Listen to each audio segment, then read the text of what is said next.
Theatre की बड़ी फिल्मों की भीड़ में लोग इतने बिजी हो गए हैं कि किसी ने ये नोटिस ही नहीं किया कि ओटीटी पर कौन लौट कर आ गया है। और वो भी जो वेब सीरीज में कभी धोखा नहीं देता। Zero failure. नीरज पांडे एक ऐसा नाम जिसका सीक्रेट सुपर हीरो फॉर्मूला बड़े पर्दे से ज्यादा असर ओटीटी पर 10 गुना ज्यादा दिखाता है। और अब उस फॉर्मूले के साथ जुड़ गया है एक ऐसा चेहरा जिसके लिए खुद शाहरुख खान के बेटे ने कहा था, पूरा बॉलीवुड एक तरफ और इमरान हाशमी दूसरी तरफ। नेटफ्लिक्स पर रिलीज हुई है तस्करी। 7 एपिसोड का शो, लेकिन हर एपिसोड बॉलीवुड का सिर ऊंचा कर देता है। जब कोई देसी आदमी विदेशी जमीन से सामान लाकर टैक्स चुराता है तो उसे कहते हैं स्मगलिंग, और हिंदी में उसे कहा जाता है तस्करी। सोना, चांदी, हीरे, घड़ियां, खिलौने, यहाँ तक कि चलता फिरता इंसान भी।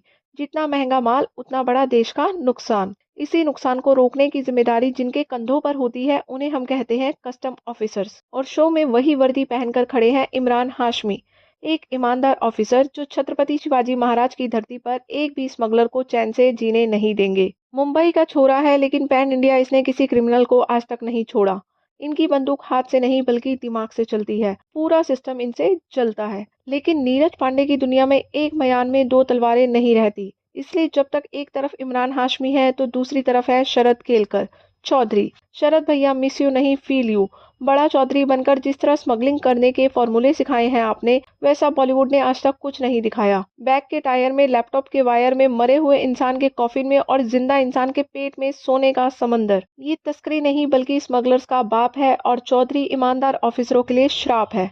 और अब सोचिए, 5वें, 6ठे और 7वें एपिसोड में नीरज पांडे ऐसा क्या खेलने वाले हैं कि पैन वर्ल्ड का नंबर 1 स्मगलर एक मामूली कस्टम ऑफिसर को खुद फोन करेगा। ये वही चूहा बिल्ली का खेल है, चोर पुलिस की कहानी, लेकिन ट्विस्ट इतने हैं कि आप बस देखते ही रह जाएंगे। और नीरज पांडे हर बार बाजी पलट देंगे।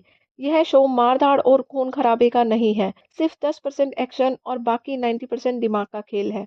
और सबसे खतरनाक ट्विस्ट, दोनों टीमों में एक एक दीमक, ईमानदार में भी और बेईमान में भी।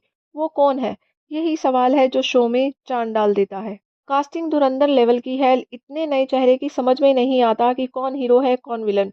आप प्रिडिक्ट भी नहीं कर सकते। फैमिली शो है, एजलेस सिनेमा है, इतनी सिंपल और डिटेल में चीजें समझाई गई हैं कि जिन्हें कस्टम और स्मगलिंग का मतलब भी नहीं पता वो भी पहले एपिसोड में कनेक्ट हो जाएंगे। जो लोग कहते हैं कि बॉलीवुड आजकल कुछ नया नहीं बनाता, वो एक बार नीरज पांडे का नाम गूगल कर लें और नेटफ्लिक्स पर तस्करी चालू कर लें।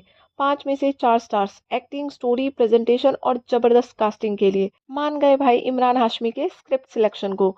ये सिर्फ किस नहीं बल्कि किक सिनेमा है। हाँ, शरद केलकर को और बेहतर इस्तेमाल किया जा सकता था। क्लाइमेक्स थोड़ा और जल्दी खत्म हो गया। 6 एपिसोड के बिल्डअप के बाद 7वां इतना आसान नहीं होना चाहिए था। फिर भी नया, हटके, अलग और कमाल की एक्टिंग वाला शो है। फैमिली के साथ शो देखा जा सकता है, और देखने के बाद मजा आए तो मुझे थैंक यू बोलने जरूर आना। अगर आपको ये वीडियो पसंद आई हो तो वीडियो को लाइक कीजिएगा, और इसी तरीके से न्यू मूवीज के बारे में अपडेट रहना चाहते हैं तो आप हमारे चैनल को सब्सक्राइब कर सकते हैं।